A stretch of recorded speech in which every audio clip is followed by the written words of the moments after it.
vamos então, né, trabalhar com a aula do dia 2/4. Falências aqui, noções gerais, né? Tá funcionando? Todo mundo tá me ouvindo aí, gente? Fala alguma coisa aí, porque eu tô meio Todo perdido mundo aqui. ouvindo bem. Ouvindo, Ah, todo então tá mundo bom, ouvindo. então. Então vamos continuar, então. Tudo tranquilo. Beleza. Então vamos lá. A aula era uma falência noções gerais, né, do dia 2/4, que nós encerramos. Vamos para o nosso primeiro desafio aqui. Nesse desafio, vocês terão a oportunidade de verificar o seguinte: eu não fiz nenhum questionamento. Foi só uma questão de interpretação mesmo, né? Para ler ali, para gerar dúvida, para poder falar o que entende, o que acha, o que vocês entenderam ou o que acharam aí do que foi trazido. Então vamos lá, rapidinho. Ó. Os outros desafios são menores, são mais diretos, tem as perguntas. Esse aqui que está um pouco mais vago mesmo. Cuida-se de agravo de instrumento. Um pedido liminar. Face da decisão que declinou a competência para conhecer do pedido de falência ajuizado pelo agravante, né? Sob o fundamento de que a sede do agravado se situa em São Paulo, para onde determinou a remessa dos autos. Então, nós temos aqui um agravo de instrumento que declinou a competência dos autos, né? No agravo de instrumento, quando declinou a competência dos autos para São Paulo. O fundamento foi que a sede, né? É lá em São Paulo. Da interposição do agravo de instrumento, sustentando o recorrente que todas as atividades do devedor são realizadas no Distrito Federal. Então, aquela pessoa que interpôs ali o agravo de instrumento falou, peraí, não é São Paulo, porque São Paulo é a sede, mas os autos foram lá para, né? Acompanha. Os autos foram, teve a decisão que declinou a competência e mandou para São Paulo. Quem agravou falou o seguinte: todas as atividades do devedor são realizadas no Distrito Federal, sendo que até mesmo um dos seus sócios reside na capital. Depois, o agravado foi citado em outra demanda em curso na comarca de Cuiabá, tendo ofertado exceção de competência, objetivando a remessa dos autos para uma das varas cíveis dessa circunscrição judiciária. Então, um pouco fora de contexto, né? Não ficou até bom esse desafio, não, mas a pessoa está sempre falando lá que é Brasília, tá? Portanto, não há dúvida que o principal estabelecimento da pessoa jurídica situar-se-ia no Distrito Federal, o que torna o juízo da vara de falências competentes para apreciar o requerimento da quebra. Por fim, salienta-se que, no caso a decisão seja imediatamente cumprida, poderá haver lesão em difícil reparação, pois quem está gravando não possui condições financeiras para acompanhar o trâmite no estado de São Paulo. E o recurso estaria prejudicado por perda de objeto. Pediu a concessão do efeito suspensivo, bem como a reforma da decisão impugnada para declarar o juízo competente da vara do Distrito Federal. Muito bem. Esse desafio nosso é só para a gente lembrar mesmo, né? E aí não tem muita dificuldade nós lembrarmos aqui da nossa Lei 11.101 de 2005, que é competente para homologar o plano de recuperação extrajudicial, deferir a recuperação judicial e, no nosso caso, decretar a falência, o juízo do local do principal estabelecimento do devedor. E aí, nós temos que entender que principal estabelecimento, nós já falamos muito sobre isso, não é a sede. Estou usando só aqui essa palavra. Não é a sede, né? No nosso caso aqui, ó, a interpretação foi, olha, a decisão que declinou a competência, né, mandou para São Paulo porque a sede situa-se em São Paulo. Mas olha, o agravo de instrumento foi interposto, sustentando o recorrente, olha, que todas as atividades são realizadas no Distrito Federal. Se todas as atividades são realizadas no Distrito Federal, nós estamos diante do principal estabelecimento do devedor. Só para reforçar isso. Muito cuidado. Se cair qualquer questão relativa à competência, eles vão sempre trabalhar. Essa pessoa que vos fala, né?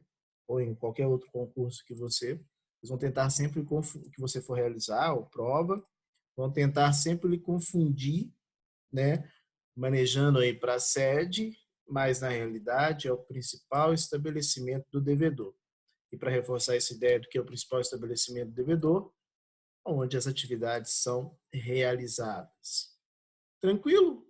Então, aqui era só um texto para situar e para reforçar. O que importa é só isso daqui para a gente. Ó. O principal estabelecimento do devedor, né, é o local, veja, é o local em que as atividades são realizadas, no caso, Distrito Federal. Então, a competência ali seria do Distrito Federal, e não, claro, de São Paulo, porque aqui, ó, São Paulo tem só a sede, então não confundam isso, por gentileza. Mais uma vez, para a gente fechar. É competente, principal estabelecimento do devedor. E lembrar que são regras gerais, aplica a recuperação extrajudicial e a falência. Tranquilo? Dúvidas? Sem Podemos continuar. dúvidas. Essa daí foi bem tranquila, né? Vocês não tinham lido isso ainda, né, gente? Vocês nem têm certeza que ninguém nem fez desafio nenhum, né? Claro que lemos. Olha lá o comentário É, nosso. isso, tá certo. Aqui, então vamos passar para a próxima aula. A nossa próxima aula vai ser no dia 8 mesmo, né? Por que não tem dia 7? O que teve dia 7? Tem dia 7, falência, legitimidade passiva e insolvência. Essa não é 8, não? Não, essa é a 7. Não, é a 7. Por que está marcado aqui como 8 nos meus arquivos? Comeu mosca. Falência, legitimidade passiva e insolvência. É essa aula aqui, ó. É essa aula. Pedro Afonso é comerciante da cidade de Peixe. Isso, só mudou Peraí, a data. deixa eu ver no caderno. Dia 7. Tá certo, é essa mesmo. É dia 7, isso mesmo. E por que está escrito dia aula, dia 8? Não falei que só comeu mosca? Tá errado, não tá? Então essa aqui é do dia 7, né? O professor, se até o senhor erra, a gente também pode errar, né, professor? Mas eu erro na Boa, data, Michele. né? Mas se a gente errar na data lá. Aí você tira 0 na prova. Não! Se você for fazer a prova no dia errado, não vai ter prova mais. Misericórdia. Não pode errar a data, não. Ah, não, professor, eu quero tirar 30.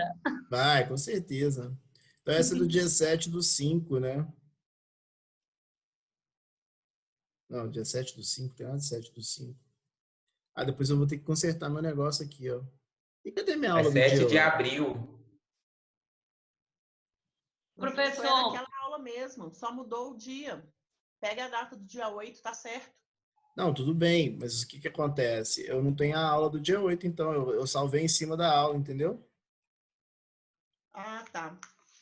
Eu tô sem a do dia 8. Depois vocês me mandam aí também, então, quem tiver.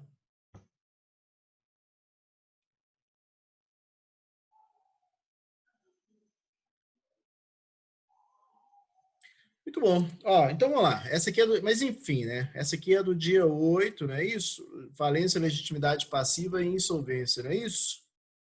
Tá certo, Dia 7. professor. Essa aula aí, dia 7, é porque o senhor deve ter errado. É dia 7. Pra gente. Essa é dia 7, então. Teve aula. Isso. Dia 8 foi sexta-feira santa? Peraí. Confere aqui. Dia 8 foi quarta. Não dá nem sexta-feira, não dou aula sexta-feira, não, é? Então. Não, dia 8... Vocês estão confundindo minha cabeça toda. Peraí, deixa eu olhar no calendáriozinho aqui. Gente, dia 8 foi quarta. Não, dia 8 foi quinta. Foi quinta-feira.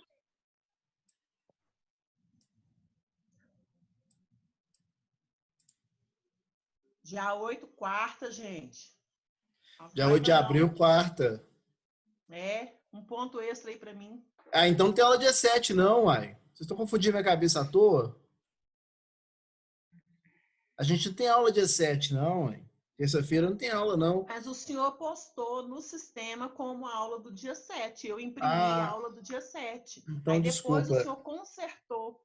Ah, tá. Então foi isso. Então, dia 8 é quarta, 9, 10, quinta e sexta-feira santa, não é isso? Por isso que não tem aula do dia 9. Ótimo. Então é essa mesmo. Então, perdão. Certinho. Tá bom. Vamos continuar, então, aí, para a gente não ter nenhum tipo de problema. Então, ótimo. Resolvido aí esse problema. Eu pensei que eu tinha perdido aqui. Depois eu conserto lá no sistema lá. Então, vamos lá. Ó, analise a questão abaixo e esclareça de acordo com a doutrina e jurisprudência sobre o tema. Pedro Afonso é comerciante na cidade de Peixe, estado do Tocantins, atuando em nome individual, como empresário na cidade de Araguacena, situada no mesmo estado, onde está localizado seu único estabelecimento. Pedro Afonso não tem registro de empresário na Junta Comercial do estado de Tocantins.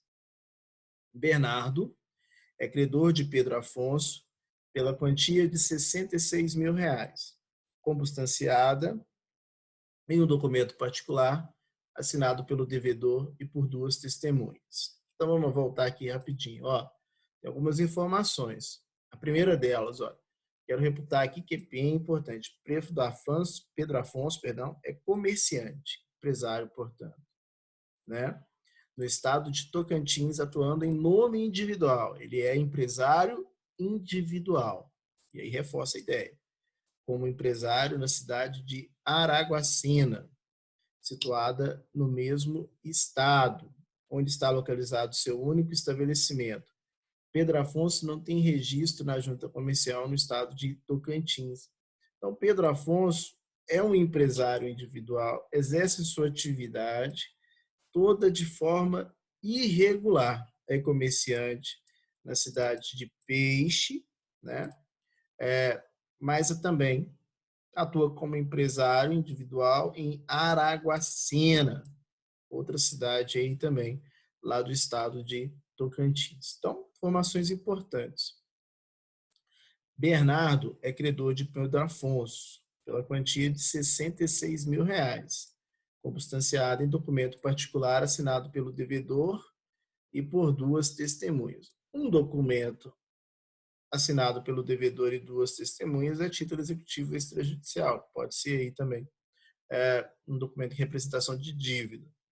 Diante do não pagamento da obrigação, no vencimento, sem relevante razão de direito, né? Aqui já vai levando vocês para o artigo 94, impuntualidade justificada.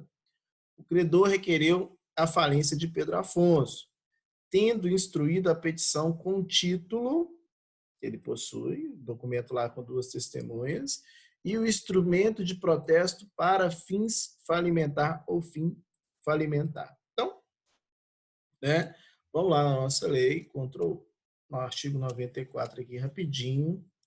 Tá? É um artigo importantíssimo. Quando se trata de falência, eu quero destacar bem isso daqui. Olha a importância de verificarmos isso. Nós estamos diante aqui dos pressupostos para que nós tenhamos a falência. O primeiro pressuposto está lá no nosso artigo 1º, né? Para alguém ser polo passivo em um processo de falência, ele tem que ser empresário. Para poder pedir recuperação judicial, ele tem que ser empresário de forma regular, tem que estar registrado. Então, vamos lembrar isso sempre, né? A falência, a recuperação judicial, ela, para que o empresário tenha ali a possibilidade da recuperação judicial, nós sabemos que um dos requisitos, um dos pressupostos é que se tenha o regular registro. Esse empresário, portanto, deve estar regular. Entretanto, quando nós estamos diante da falência, a única situação que se exige é que ele seja empresário, não se exige a regularidade. E aí voltamos para o artigo 94, que nós temos outros pressupostos para a decretação da falência, né? Outro pressuposto para a decretação da falência, sem sombra de dúvida, nós estamos aqui diante da chamada insolvência jurídica. Vamos lembrar, ó, insolvência jurídica é aquela situação em que vai ser caracterizada a insolvência do devedor, do empresário, né? No caso aqui o devedor do empresário. Lembrando que nós não temos como nos adentrarmos aí aos meandros da atividade econômica para saber se existe uma insolvência econômica. Assim, o legislador criou a insolvência jurídica que é pautada em uma dessas situações do artigo 94. Artigo 94 que se mostra muito importante, friso bem essa informação. A primeira delas é a chamada impontualidade injustificada, né? Nós temos aí, olha, a situação que vai dar uma insolvência jurídica. O devedor, né, sem relevante razão de direito, não pagou porque não quis, não paga. Vencimento, obrigação líquida, materializada em título ou em títulos executivos. Protestados cuja soma ultrapasse 40 salários mínimos na data do pedido da falência. Olha a informação importante, nós temos que lembrar. Tem que ser um título não pago, o título tem que ser protestado, né? E a soma do título ou dos títulos, por que dos títulos? Nós podemos ter aí um litisconsórcio ativo. Vários credores podem unir vários títulos e pedir. Nós temos que ter aqui a soma mínima de 44 salários mínimos, né? E aí, no nosso exemplo, onde que nós estamos trabalhando, tem aqui, ó, não houve o pagamento da obrigação no vencimento, sem relevante razão de direito. O credor requereu a falência, tendo instruído a petição com protesto para fins falimentares. Aí você pode perguntar, por que protesto para fins falimentares? Isso aqui está escrito só protesto. Parte da doutrina que diz que o protesto não precisa de ser para fins falimentares, mas a doutrina majoritária nos diz que precisa sim do protesto para fins falimentares. Por quê? O parágrafo 3º fala aqui, ó, na hipótese do inciso 1 do caput, o pedido de falência será instruído com títulos na forma do parágrafo único artigo dessa lei, acompanhados, em qualquer caso, dos instrumentos de protesto para fim falimentar, né? Então, cuidado aí. Mas eu sei que é uma parte da doutrina que diz que tem que ter apenas o protesto, tá? Mas a melhor doutrina, da qual eu me filio, vamos seguir aqui a lei, instrumento de protesto para fim falimentar. Por quê? Porque o protesto para fins falimentares está avisando o devedor, olha, se você não pagar, eu vou pedir a sua falência. As outras duas situações que tem aí pressuposto de insolvência jurídica é a situação da tríplice omissão, né? Não paga, não deposita e nem nomeia bens a penhora, que é a execução frustrada, no caso. E também nós temos aí os atos de falência, e a lei traz aqui para a gente, né, no artigo 94, de forma exemplificativa, situações de atos de falência. Liquidação precipitada dos ativos, meios ruinosos, fraude, né? Retardar pagamentos, fraudar credor, negócio simulado, alienação de parte e totalidade, transfere o estabelecimento a terceiro sem consentimento, enfim, aqui simula transferência, dá ou reforça garantia por dívida que nem... Aqui nós temos hipóteses. O que nós temos que lembrar é que isso aqui nós estamos diante de situações de fraude, né? E situações aí de meios ruinosos e fraudulentos, para causar prejuízo para os credores. Tranquilo? Vamos voltar lá então.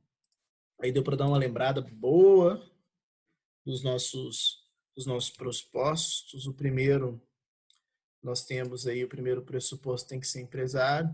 O segundo tem que ter insolvência jurídica, pedir por falência. E o terceiro pressuposto, claro, é a própria decretação da falência por meio de sentença, né? E aí que se mostra fundamental. Sem que alguém seja empresário, sem que tenha insolvência jurídica e sem que tenha decretado a falência, aquela pessoa não pode ser considerado falido, né? Porque falência não é um estado de fato, e sim um estado de direito que acarreta, perdão, vários, que acarreta aí várias situações, efeitos na vida daquele devedor e também nos bens, enfim, né? Depois a gente vai falar um pouquinho mais sobre isso. Então, ele não teve o pagamento, né? Tá lá bonitinho, preencheu do artigo 94, que tem o protesto para 94, inciso 1º, tem o protesto para fins falimentares. O título é acima de 44 salários. Tomar muito cuidado com isso, né? O título ou a soma dos títulos tem que ser mais do que 40 salários mínimos, né? Tá? Então aí tá tudo bonitinho. Em contestação e sem efetuar depósito elisivo, Pedro Afonso, requer a extinção do processo sem resolução do mérito por ilegitimidade passiva no processo falimentar. Em outras palavras, ele está falando o seguinte, olha, eu não posso figurar no processo de falência, porque em que pese eu ser um empresário, eu estou irregular. Eu estou irregular. E aí nós temos que lembrar que a regularidade, né, ela só vai acontecer, ela só é requisito para a recuperação e não para a falência. Com base na hipótese apresentada, respondo os itens que seguem. Procede a alegação de legitimidade apresentada por Pedro Afonso? Sim ou não? Claro que não, né? Por que não procede? Não procede porque ele é empresário. O empresário que não paga, quem é empresário? Regular ou irregular? Mais uma vez, reforço essa ideia. Regular ou irregular. E tem título protestado para fins falimentares. Só falta uma coisa agora para ele ser considerado falido, só a sentença, né? Ele poderia alegar em sua defesa outras situações. O título é falso, eu paguei, né? Mas legitimidade passiva, não. O credor reúne condições legais para o requerimento da falência? Sim, claro, está tudo certinho, bonitinho. Ele cumpriu lá com o pressuposto da insolvência jurídica. Tranquilo? Ah, outra coisa. Isso é muito importante. O credor, se ele for empresário, não esqueça disso. O credor, se o credor for empresário, aqui eu nem trouxe o nome do credor, não, né? Ah, o Bernardo. O Bernardo aqui não falou se ele é empresário ou se não é. No nosso exemplo, não está falando sobre empresário, se o Bernardo é empresário ou não é. Toma cuidado com isso. Se o Bernardo for empresário, o Bernardo, para pedir a falência de outro empresário, tem que estar regular. Então, quem pede a falência? O credor. Se for empresário, para poder pedir a falência de outro empresário, ele tem que estar regular, tá? Mas aí é o credor. Tranquilo? Dúvidas? Professor, Pois não. eu posso falar que o artigo 94, ele regulamenta a fase pré-falimentar no processo de falência?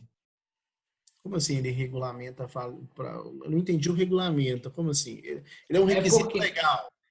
Isso, é porque é onde que vai trazer a parte dos pressupostos, é uma fase pré-falimentar, não é isso? Eu tô Sim, errado? sim, sim, não, perfeito, é isso aí. É uma fase pré-falimentar, claro, porque nós estamos diante da situação ainda que não tem a decretação da falência. Até a decretação da falência, a publicação da sentença, nós estamos numa fase pré-falimentar.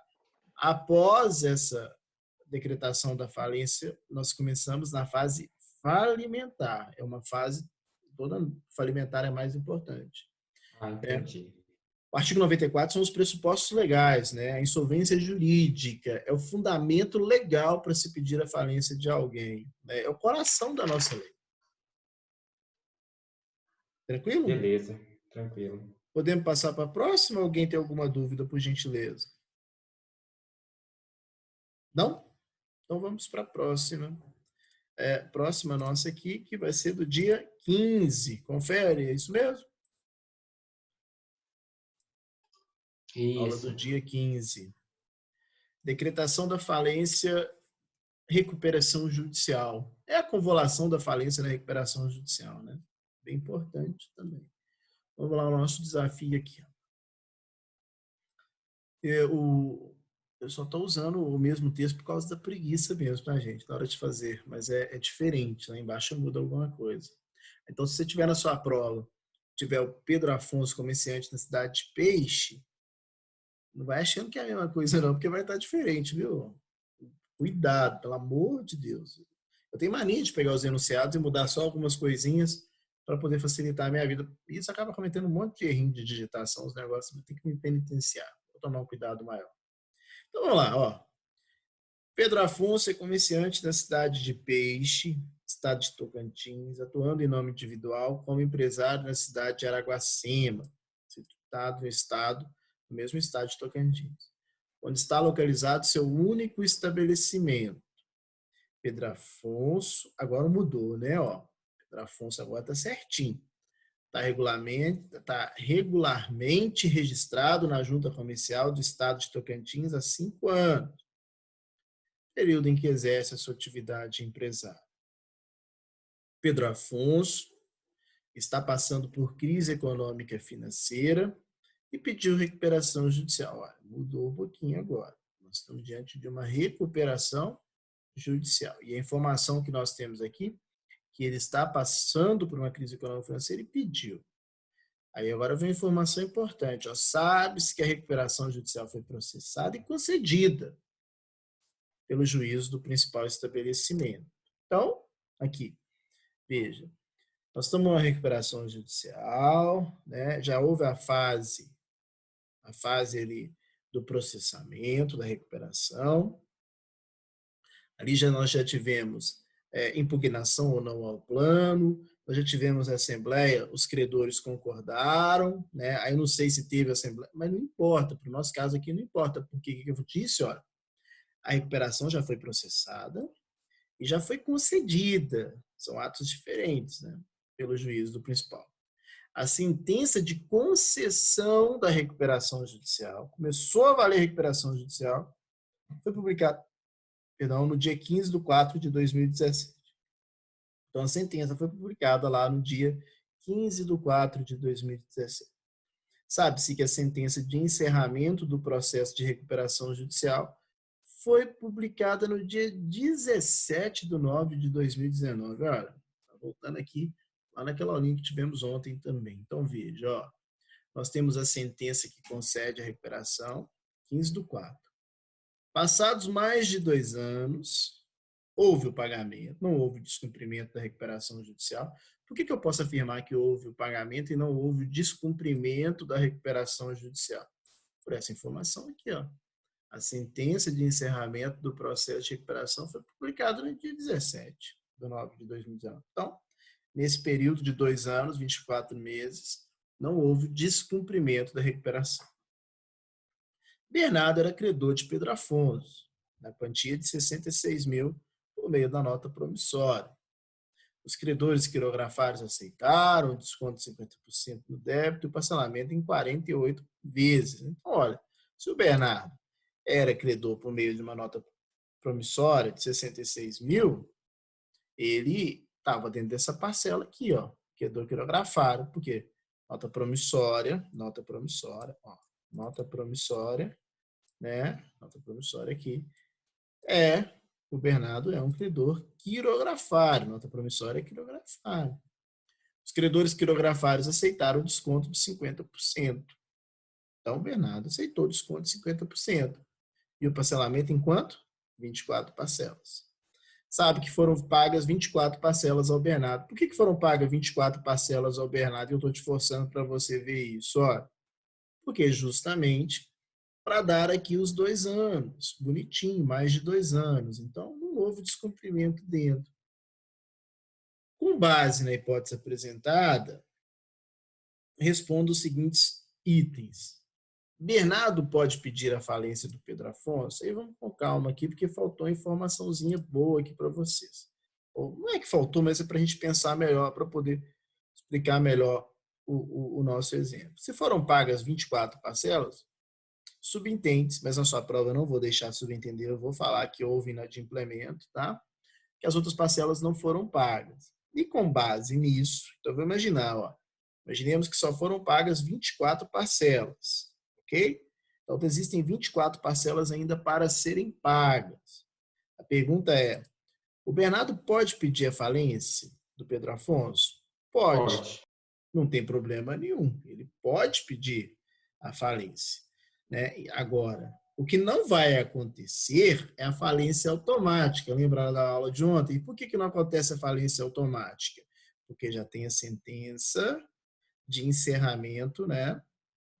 Já tem a sentença aí de encerramento, já tem a sentença de encerramento, já se passaram mais de 2 anos. Então, agora, né, o Bernardo, se ele quiser, ele tem um título executivo judicial, que é a sentença da recuperação judicial, né, e ele pode pedir essa falência, né? Então, o Bernardo pode pedir a falência do Pedro Afonso, mas aí ele tem que requerer, e ele vai instruir lá com base na sua sentença da recuperação judicial, não é automático. Qual que é o valor do crédito do Pedro Afonso? Qual é o valor do crédito do Pedro Afonso? Na verdade, não é do Pedro Afonso, tem que ser do Bernardo, né?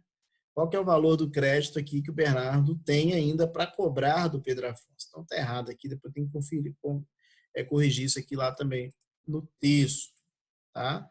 Vou até circular aqui, porque eu tenho que corrigir isso aqui lá no texto, eu vou corrigir. Então, rapidinho, ó.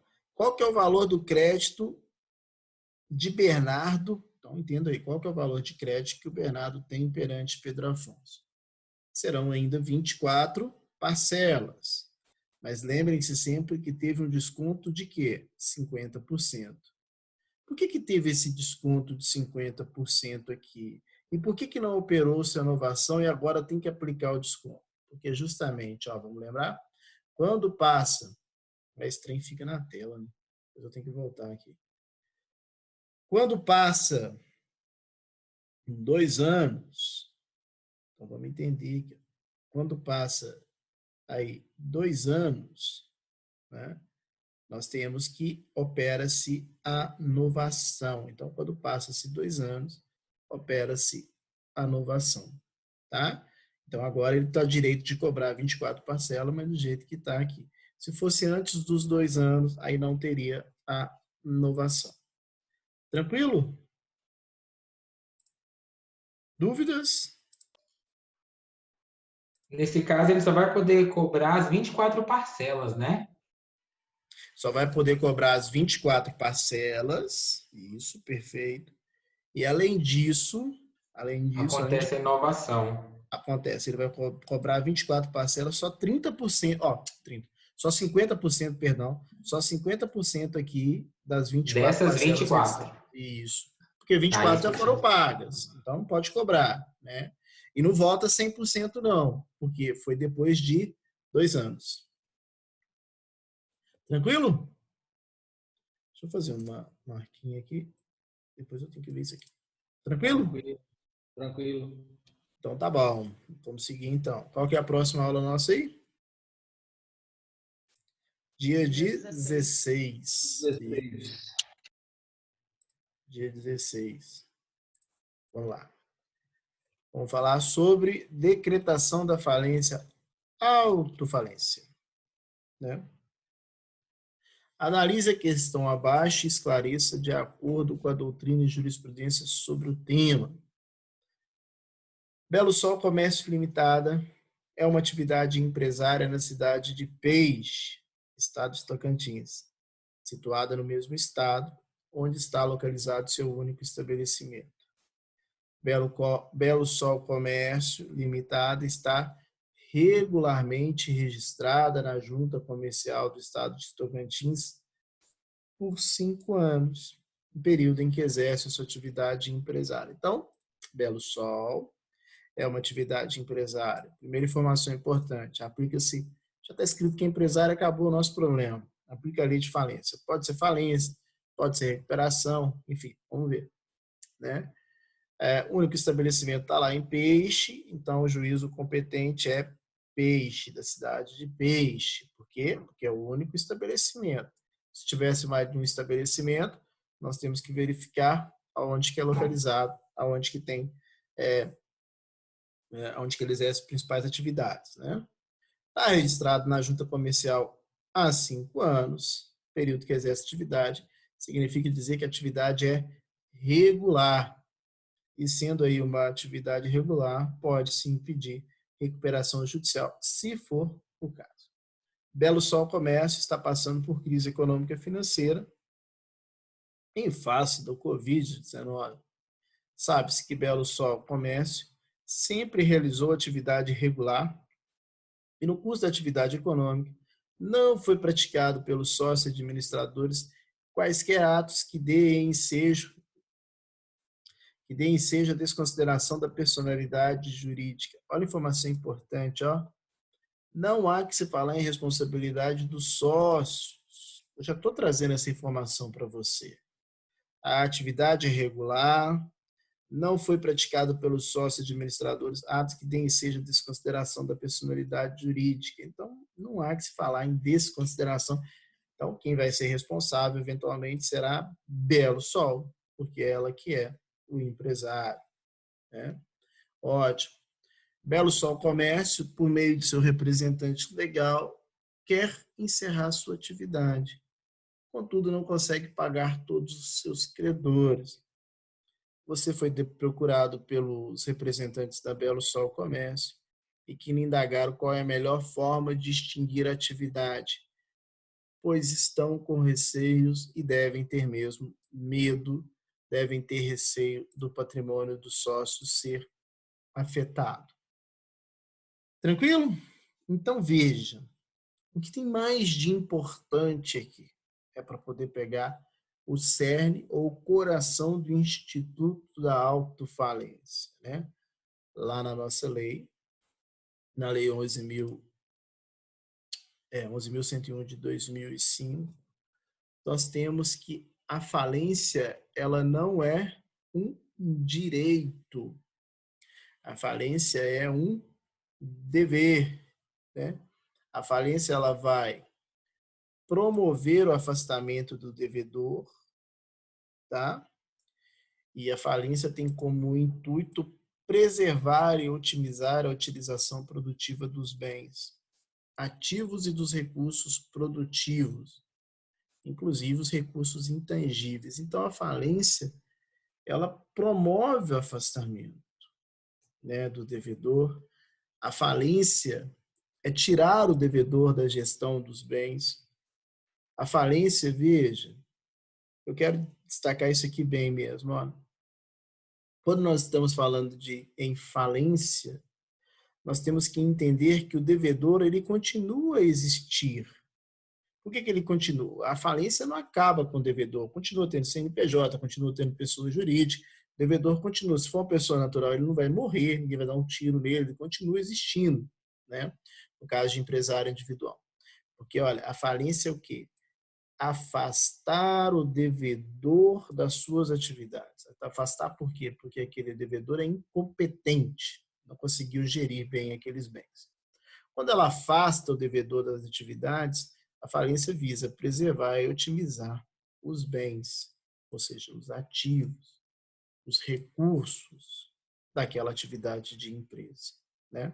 Lembrando sempre que o processo de falência ele deve atender os princípios da celeridade e da economia processual. Isso daí é fundamental, né? Celeridade e economia processual. Agora vamos lá. Aonde que está a minha autofalência aqui rapidinho? Da falência requerida pelo próprio devedor. O devedor, artigo 105, vamos lá. O devedor em crise econômica financeira que julgue não atender os requisitos para pleitear a recuperação judicial, deverá, olha aqui, não pode não, ele deve requerer ao juízo da falência, a falência ao juízo, expondo as razões da impossibilidade de seu prosseguimento da atividade empresarial, acompanhada dos documentos. E aí vem todos os documentos. Então, o que nós temos de importante aqui? A falência, o juízo deve, o empresário deve pedir a falência. Qual empresário? Aquele que não preencher os requisitos para a recuperação judicial, porque nós temos que entender que o espírito da lei é recuperar. Então, a ideia é que nós tenhamos aí a recuperação. Entretanto, se não tiver a possibilidade da recuperação judicial, o empresário deve. Agora, nós temos que destacar também que esse dever é um pouco inócuo. Por que inócuo? Porque o empresário que não pede a sua falência, né, a própria autofalência, a lei não traz para ele nenhuma penalidade. Mas, assim, o que eu quero dizer e o que é importante, e aí por isso que eu volto lá atrás que eu disse que essa questão trata do cerne da autofalência, por que se pedir uma autofalência, é justamente aqui nessa situação, olha, por que se pede uma autofalência? Nós tivemos a oportunidade de ver aqui, ó, que os sócios realizaram atividade de forma regular, atividade econômica foi praticada pelo sócio, não tem nada que dá ensejo à desconsideração da personalidade jurídica, né? Agora a pergunta é, por que aqueles representantes estão lhe procurando? Porque eles querem encerrar a atividade da melhor forma, extinguir aquela atividade. Se eles tivessem dinheiro para liquidar a atividade, a melhor forma, claro, é passar pela liquidação, dissolução total da sociedade. O que sobrar, divide para o sócio. Mas no caso aqui, ó, eles não conseguem pagar todos os seus credores. Então, qual que é a forma de se evitar a desconsideração da personalidade jurídica? E por isso que eu digo que é o cerne aqui. É você fazer o pedido de autofalência. Porque se não fizer esse pedido de autofalência, né, o que vai acontecer? O encerramento daquela atividade vai ser considerado irregular. O cara baixa as portas, some, está devendo o credor, some no mundo, não pede a sua própria autofalência, né? Nesse caso, vai ser uma situação de irregularidade, de extinção da atividade, e a irregularidade da extinção da atividade acarreta, sim, sem sombra de dúvidas, a possibilidade da desconsideração da personalidade jurídica, né? Então, esse é o motivo pelo qual há necessidade do pedido de autofalência. Tranquilo? Então a ideia era só essa mesmo. Preenche todos os requisitos para falência, e autofalência também são todos os requisitos, né? E aí, para que não tenha aí a desconsideração da personalidade jurídica, é fundamental que se faça o pedido de autofalência, porque aí vai extinguir a atividade de forma regular. Tranquilo ou não? Professor, Pois não. aí nesse caso que o senhor acabou de explicar aí, para não ter a redistribuição, exemplo, de uma execução fiscal para o sócio gerente, aí vai ser aplicada a súmula 435 do STJ? Não Eu vai não ser lembro aplicada, na o verdade? que fala 435. Fala quando, por exemplo, uma empresa ela baixa as portas e Ah, tá. Aí some vai. e não comunica os Isso. Aí órgãos não, aí oficiais. não. Aí vai ser comunicado, porque quando do pedido de falência, a certidão, todas as fazendas são obrigatoriamente informadas. E aí é uma dissolução regular. A falência é uma forma regular de extinção da atividade. É por isso que Isso, a aí se fosse falência, irregular que aplicava a súmula, né? sim, sem sombra de dúvidas. Aí o sócio, o administrador, ainda responde com patrimônio próprio ainda, pelos débitos fiscais. Beleza.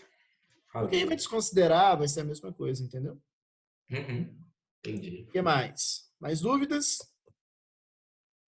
É muito fácil, né? Eu fico até, assim, bobo de tanto que essa matéria, ela é fácil, ela se mostra muito fácil mesmo, né, essa matéria.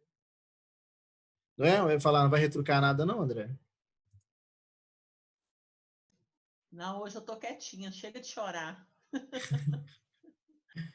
Então, vou passar para a próxima aula, dia 22 mesmo, né? É isso? Tem outra aqui, 23, Sim, dia 22. 22. Decretação da Até falência, os outros. pedido de falência pelos credores, contestação do devedor e depósito elisivo. Importante essa questão do depósito elisivo, né? Importantíssima.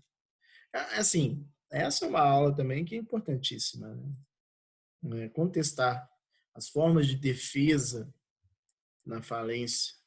Né? O que pode fazer? Você pode contestar, você pode depositar, você não pode fazer nada, você pode depositar e contestar. Isso daí é um campo fértil. Vamos lá. Bela Chuva Comércio Limitada é uma atividade empresária na cidade de Palmas, estado do Tocantins. E a preguiça continua, já perceberam, né? Só para não trocar estado do Tocantins. Onde está localizado seu único estabelecimento. Bela Chuva Limitada não está regularmente inscrita na junta comercial no estado de Tocantins. E aí vem a seguinte informação, gente, ó, e é importante que vocês entendam isso, né? Se não tiver regularmente inscrita, se não tiver registro, vamos atendendo, vamos verificando isso, vamos tomando aí, vamos vendo essas questões todas aí, tomando esse cuidado. Se não tem registro, sofre falência, mas não pode pedir recuperação judicial. Então tem que ter essa maldade, né? Não tá regularmente inscrita na junta comercial, pode falir, mas não pode pedir recuperação judicial. Não está inscrito na junta comercial, reforço aquela ideia que falei lá atrás. Não pode pedir a falência de outra pessoa, se é empresário, não pode pedir a falência, né? Então, cuidado com isso. Sabe que ela é credora de Belo Sol, Comércio Limitada, que está passando por crise econômica financeira em face do Covid. Sabe-se que Belo Sol sempre realizou atividade regular e no curso da atividade econômica não foi praticado pelos sócios administradores atos que deem ensejo, se deem aqui está me matando, a desconsideração da personalidade jurídica. Bela Chuva Comércio é credora de Belo Sol no importe de 50,5 por meio de uma nota promissória, vencida e não paga. Você, doutor, doutora, foi procurado pelos representantes da Bela Chuva que lhe indagaram. Podemos pedir a falência da Belo Sol Comércio Limitada? Sim ou não? Não pode não, né? Por que não pode? Então vamos lá. Você foi procurado pela Bela Chuva que perguntou: podemos pedir a falência da Belo Sol? Não. Por que não pode? Vamos lembrar? Bela Chuva é uma atividade empresária. Ok. Realizada no estado de Palmas, cidade de Palmas, estado de Tocantins. Ok. Está ligado ao seu único estabelecimento. Tudo bem, né? Mas, entretanto, Bela Chuva não está inscrita na junta comercial do estado de Tocantins. Então, como ela é empresária, e ela está irregular, ela não pode pedir a falência de outro empresário. E é justamente isso que foi trazido para a gente, né? Podemos pedir a falência de Belo Sol? Não pode. O que deve ser feito para poder pedir a falência de Belo Sol? Ora, bolas, é só você realizar o registro. Você tem que estar regular. Aí, professor, a letra A eu vou fundamentar no artigo 97, parágrafo 1º. Vamos lá, o que 97, parágrafo 1º fala. 97. Pode requerer a falência do devedor, o próprio devedor, autofalência, cônjuge, cotista, qualquer credor. Parágrafo 1º. O credor empresário apresentar certidão registrada. O credor empresário apresentará certidão do registro público de empresa mercantis que comprove a regularidade das suas atividades. Perfeito. 97, parágrafo 1º. Tranquilo? Por que isso? Porque nós sabemos que lá no artigo, vamos lá, olha o longínquo, Lei 10.406 de 2002, vulgo Código Civil 968. Né? Na verdade, é um 967. É obrigatória a inscrição do empresário no registro público de empresas mercantis da respectiva sede, antes do início da sua atividade. E aí vem toda essa fundamentação pela qual nós falamos. Por que só pode ter recuperação judicial para empresários regulares? porque é obrigatória a inscrição do empresário antes do início da sua atividade. Por isso. Por que que o empresário credor, para pedir a falência de outro empresário, tem que estar regular? Porque é obrigatória a inscrição do empresário antes do início da sua atividade. Artigo 967 do Código Civil, né? E aí você pode perguntar, e por que que para a decretação da falência, então, para a decretação da falência, quando nós estamos falando na decretação da falência, não é obrigatório?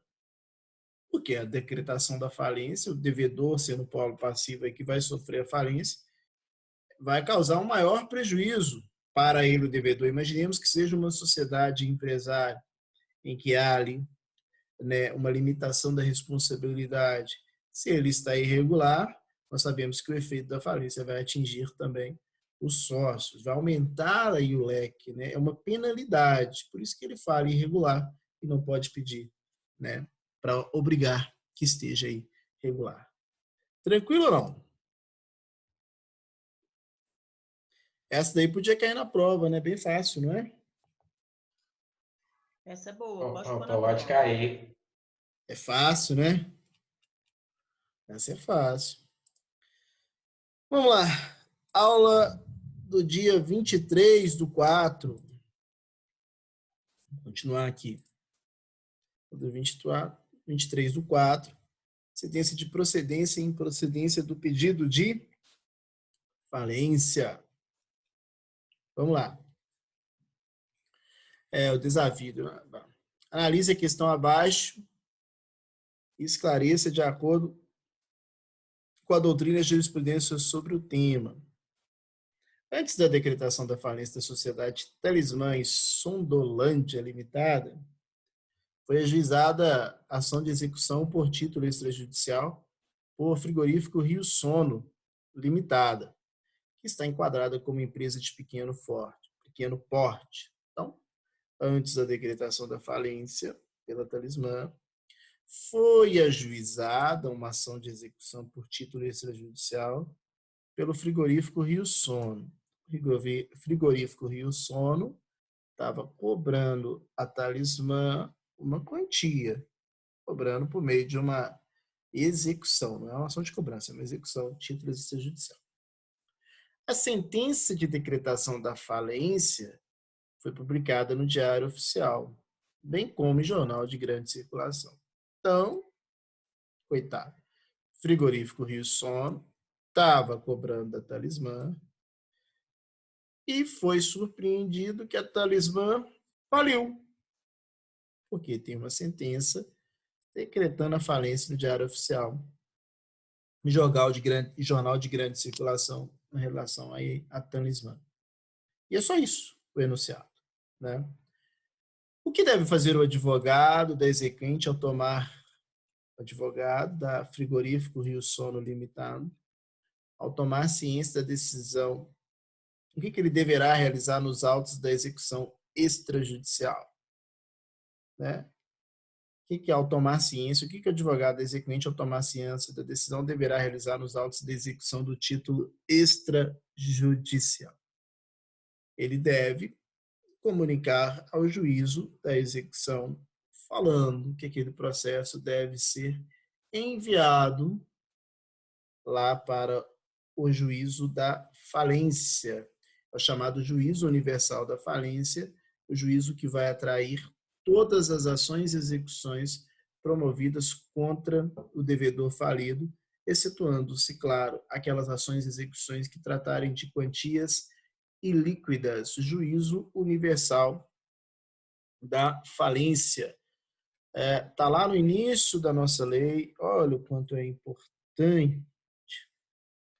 A decretação, artigo 6º, olha, ontem eu comecei lendo ele, deixei para hoje justamente por causa disso. Olha a importância. Artigo 6, os primeiros artigos, volto a dizer, tem que estar bem aí na ponta da nossa língua, né?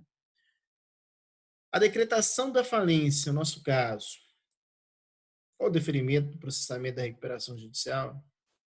Mas no caso de decretação da falência, suspende o curso da prescrição e de todas as execuções em face do devedor, inclusive aquelas que atingem sócios que respondem com todo o seu patrimônio, aquelas de credores particulares de sócio solidário, tá? Entretanto, existem algumas situações que continuam ainda. Por quê? Porque não é credor ainda. Olha, terá prosseguimento no juízo que estiver sendo processado a ação que demandar quantia ilíquida. Tivemos a oportunidade de falar isso bem, né? Quantia ilíquida ainda não é credor. É permitido pleitear perante o administrador judicial, habilitação, exclusão ou modificação dos créditos derivados da relação de trabalho, mas as ações de natureza trabalhista, e isso aí nós tivemos a oportunidade de ver também, inclusive as impugnações do artigo 8º, que versam sobre natureza trabalhista, serão processadas perante a justiça especializada, até a apuração do respectivo crédito. E após a sua apuração, será inscrito no quadro geral de credores, determinado em sentença. Então, o que continua lá? O que não vai para o juízo universal da falência? O que não vai para o juízo universal da falência, quantia ilíquida. O que também não vai para o juízo universal da falência, as ações natureza trabalhista. O juízo competente, no parágrafo 1º, poderá determinar reserva. Claro, está ilíquido, não está definido ainda. O juízo aqui, ó, onde é que está processando a ação, o juízo poderá determinar a reserva da importância que estimar devida na recuperação judicial na falência. E, uma vez reconhecido o líquido de direito do crédito, esse será incluído na classe própria. Por que é o juízo competente e não é o juízo da falência? Porque é ele que está julgando, gente. Ele está julgando a ação trabalhista, é ele que está julgando a quantia ilíquida. Então, ele sabe, olha, o juízo competente poderá determinar a reserva da importância e estimar devido, é porque é ele que vai estimar o que é devido. A recuperação judicial, a famosa suspensão dos prazos de execuções aí de 180 dias, né? E aí vai sucessivamente, tá? E aí vem o parágrafo 6º, ó. Depois eu quero que vocês leiam todas. Independentemente de verificação periódica perante os cartórios de distribuição, as ações que venham ser propostas contra o devedor deverão ser comunicadas ao juízo da falência ou da decretação, pelo juízo competente, quando o recebimento da petição é inicial, pelo devedor, imediatamente após a citação. As naturezas de execução fiscal não se suspendem. Então, vamos lá. Ó, voltando ao nosso caso. Nós temos aqui. O que o advogado exequente deve fazer? Deve informar para o juízo que tem o processo de falência. E ao informar para o juízo competente avisa o juízo da falência, né? Que existe aquela execução e remete os autos para lá. Tá bom? É isso, só isso. O que acontece com... Estou apertando um negocinho aqui de colorir. Vou apagar isso aqui daqui a pouco. O que acontece com a execução extrajudicial? O que vai acontecer com a execução extrajudicial? Acabou, né? Ela vai ficar ali, né? Acabou a execução extrajudicial. Agora o crédito vai lá para a falência. Não tem mais execução extrajudicial. O processo vai para o juízo universal, juízo da falência. E lá na falência ele recebe, se tiver crédito para todo mundo, ou não recebe, se não tiver crédito para todo mundo. Tranquilo? Sossegado? Dúvidas? Tranquilo. Tranquilo.